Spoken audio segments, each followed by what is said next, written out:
Agak kaget sih gua, Acer buat varian baru untuk laptopnya. Ya ini laptopnya yang satu ini, dan sekarang udah punya nama seri yang baru, yaitu Acer Swift Lite 14 Air Edition.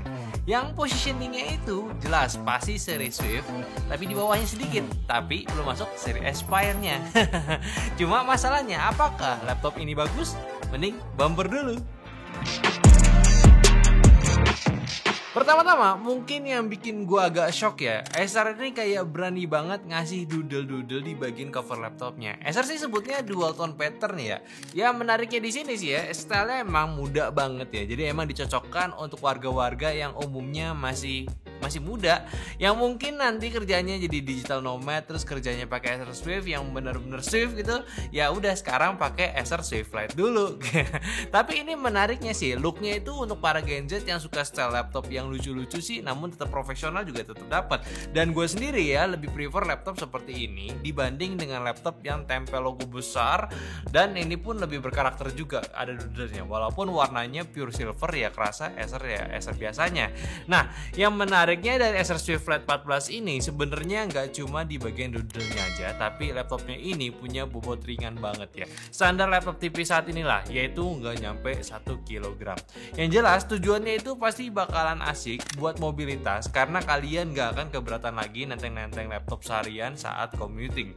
Bener-bener deh, tahun ini tuh udah semakin banyak ya memang laptop yang targetin untuk punya bobot yang super ringan. Coba zaman gue kuliah dulu udah kayak begini ya, udah gak mungkin gue repot-repot nenteng laptop dari Bekasi ke Jakarta tiap hari ya. Belum lagi chargernya yang gede juga ya.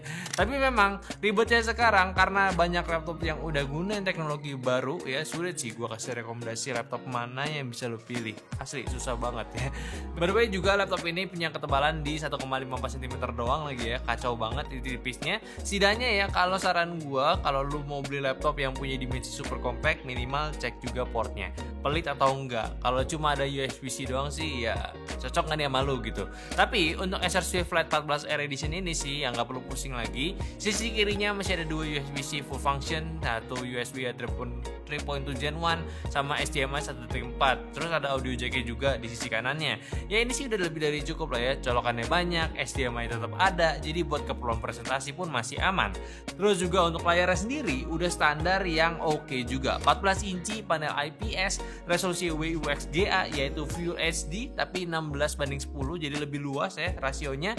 Lebih asik lagi buat kerja karena total pixelnya itu jadi lebih banyak. Dan juga karena ini udah IPS, wide view angle juga ya. Tapi sayangnya refresh rate-nya masih di 60 Hz aja. Tapi ya nggak apa-apa, buat penggunaan sehari-hari ini tetap oke banget, cukup ya. Dan kameranya juga udah punya spek yang bagus, Full HD, sudah ada fitur AI dari Acer yaitu Acer TNR Resolution. Terus ada auto tracking, eye contact correction, sama background blur dari Windows Studio Effect-nya. Serta Acer Purified Voice untuk mic-nya, so buat video call meeting udah profesional. Lalu bergeser ke bagian keyboardnya, juga udah standar keyboard nyaman dan unik feel pengetikannya dengan layout tanpa numpad, serta ada indikator untuk caps lock, numlock, dan juga power buttonnya. Namun agak disayangkan untuk power buttonnya ini gak dibuat beda feel pencetnya dan masih mudah untuk auto sleep ketika kepencet. Untungnya karena ini udah modern ya speknya, pas gak sengaja kepencet sleepnya, balikin nyala pun juga lebih cepat kok, udah gak lama lagi. Ya jadi untuk Acer Swift Lite 14 Air Edition ini sih ya secara desain menurut gua udah lebih dari oke. Dan untuk di harganya pun masih di standar-standar premium juga, masih kerasa, yang bikin saat kita bawa untuk banyak kegiatan, kuliah ataupun udah kerja masih aman juga. Sekarang kita bahas soal spesifikasinya. Di laptop yang satu ini juga udah gunain CPU Intel yang masih fresh, yaitu Intel Core Ultra 5 115U, prosesor yang punya 6 core, 8 thread dengan maksimum turbo frekuensinya di 4,4 GHz dengan PBB-nya dia 15 watt punya. iGPU-nya juga ada Intel UHD graphic pula, dan RAM-nya udah luas banget di 16GB LPDDR5 sama storage-nya 512GB NVMe Gen 4, serta udah terinstall Windows di dalamnya versi 11 Home-nya. Yang kalau ditanya gimana performance-nya, lu bisa cek hasil yang udah kita ambil ya. Dari Cinebench R15 dia dapat skor multinya di 1000-an ya. Dan untuk R23 harganya di 6.400-an, which is ini skor yang sebenarnya udah lumayan ya, masih sama performance-nya, masih oke lah sama performance maksud gua. Jadi di marknya pun standar juga, karena i5 ini pun juga GPU-nya masih yang skor yang standar. Tapi untuk penggunaan PC Mark 10-nya udah hampir mencapai di 5.000 poin, dan juga speed SSD-nya yang didapat itu pun juga lumayan kenceng di range 4.000 Mbps untuk read dan write-nya. Gak sekedar itu aja, karena laptop ini sudah menggunakan Intel dan generasi Intel Core Ultra juga, otomatis sudah ada teknologi AI di dalamnya yang bernama Intel AI Boost ya. Apa gunanya? Ya buat ngubah yang biasanya itu menggunakan prosesnya dari CPU, sekarang langsung menggunakan CPU-nya Intel. Kayak untuk keperluan webcam dari tadi yang teknologi AI yang ringan-ringan yang ada di laptop ini, yang dampak itu cukup besar secara nggak sadar kasarnya ya. Kayak kalau penggunaan NPU itu bisa ngubah penggunaan daya yang biasanya itu di 5 watt pada CPU, ya sekarang jauh lebih turun, bisa mungkin di bawah 1 watt ya, sampai 0, itu katanya. Ini jadi lebih efisien lagi. Kalau dipakai semenit 2 menit sih emang nggak kerasa, tapi kalau terus-terusan buat yang meeting mungkin yang sejam sekali meeting, itu pengaruhnya cepet kerasa banget sorry gue. Jadi sekarang CPU itu tuh bisa fokusin untuk pekerjaan yang jauh lebih berat lagi nih sekarang. Dan buat main game ya, tes pakai Valorant ini pun juga masih oke, bisa dapat FPS rata-rata di 117-an. Setting low juga masih cocok buat hiburan tipis-tipis lah ya. Dan tentunya juga kalau Valorant bisa, ya mungkin lu bisa install game ringan di laptop ini juga. Dan untuk laptop ini pun juga memiliki kapasitas baterai yang udah gede, lumayan besar lah di 50 Wh, dan klaimnya Acer sendiri ini bisa bertahan hingga 12 jam daya tahannya. Which is ini bagus kalau lagi lupa bawa charger ya, laptop ini nggak akan rewel minta charge terus. Serta untuk utilitas koneksinya pun juga sudah menggunakan Wi-Fi 6 serta Bluetooth versi terbaru juga. So ya gimana sama laptop Acer Swift Lite 14 RI di sini nih? Ya sebenarnya kalau untuk penggunaan laptop yang kasual, Acer ini udah cukup bisa memenuhi lah kebutuhan banyak orang.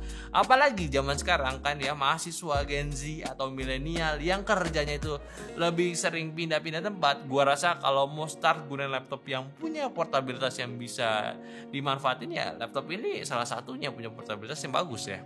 Memang secara spek sih masih menggunakan Intel Core Ultra 5 bukan Ultra 7. Tapi kalau memang target pengguna itu hanya sekedar untuk menyelesaikan tugas-tugas harian yang lu dapat, ini sih udah aman ya, bisa lu consider. Tapi tetap sih kalau gua yang udah beberapa kali coba Acer series Swift yang beneran Swift ya, yang lama yang sebelum-sebelumnya, kalau ada budget bisa aiming better ya ambil notebook yang Swiftnya aja. Tapi kalau udah terbatas, tetaplah boleh aja yang ngerasain produk premium Acer dia dari yang satu ini, Acer Swift Lite ini. Gua rasa Acer udah cukup baik hati kasih pilihan notebook terjangkau untuk lu pilih. Tapi tetap sih ya, yang bagusnya itu lu gunain Acer ini tuh ya untuk lu yang sering meeting ataupun meeting online secara online atau belajar bareng online. Dari webcamnya aja udah bagus, minim noise lah untuk tipe cahaya yang normal, dan suara mic-nya itu loh ya bisa ngereduce noise secara rapi. Ya mungkin lu bisa aja buktiin sendiri atau ke store-nya Acer terus cobain deh webcamnya. Dan tentunya juga kalau lu memang tertarik sih ya go for it aja. Yang bagusnya di laptop ini ya udah termasuk dapat Windows 11 sama Microsoft Office Home 2024 ya secara seumur hidup dan resmi juga. Jadi nggak usah worry, dan garansinya lama juga ya. Ini dapat 2 tahun spare part, servisnya 3 tahun, dan 1 tahun Acer Accidental Damage Protection-nya. Jadi kalau kenapa-napa sekarang udah nggak terlalu khawatir lagi. Tinggal ke SC-nya aja, udah pasti balik lagi laptopnya lebih fresh lagi. Jadi gimana cuy ya, di harga laptop ini kira-kira ini udah cocok belum buat dipilih untuk kalian pakai? Coba diskusi di kolom komentar ya. Oke, mungkin aja pembahasan gue dari Acer Swift Lite 14 Air Edition. Dan jangan lupa juga untuk follow semua sosial media kita yang ada di Instagram, TikTok, Facebook, Discord, semua di deskripsi. Kalau mau beli cek deskripsi sama YouTube Shopping. Jadi sampai jumpa di video selanjutnya. Bye bye.